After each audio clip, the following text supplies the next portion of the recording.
Have you thought about what you would do on the first day in the Oval Office? Have you thought about that at all? Yeah, for me, using a page out of what I did as governor, I'd start before the first day. I'd start in the first day after the election.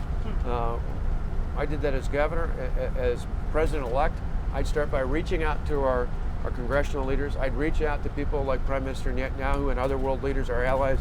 I'd start building plans to strengthen our American military again. And then on day one, the actual day I was in office, just as I did as governor, where I called for the state to join the federal lawsuit against Obamacare, I'd speak out and take an active, aggressive position to call on the Congress to fully repeal Obamacare and put patients and families back in charge and actually send up draft legislation to empower them to do that.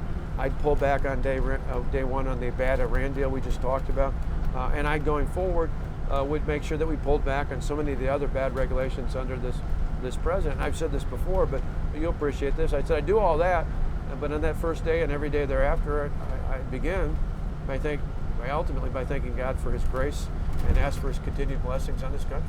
How much peace is there in that God is ultimately in control? I know you've talked about this. Yeah. I remember at the governor's mansion. Where does just God play into all of this for you on a daily basis and otherwise? Well, I'm always amazed. One of my favorite devotionals is Jesus Calling, so I read that a lot along with Scripture each day, and it just so speaks to Tonette and I. We give our boys copies for college as well, and a lot of our friends. But sometimes in the most challenging of days, I'm always amazed. I want to go back later and look and see, was it still there or was it just for that day? But sometimes when I've had some of the biggest challenges, whether it was during the protests or the recall or even in the last few years, one of the scriptures I find to be most comforting is in 2 Corinthians 12:9, where Paul talks about the thorn in his flesh and speaks the words of Christ, saying, "My grace is sufficient for you, for my power is made perfect in weakness."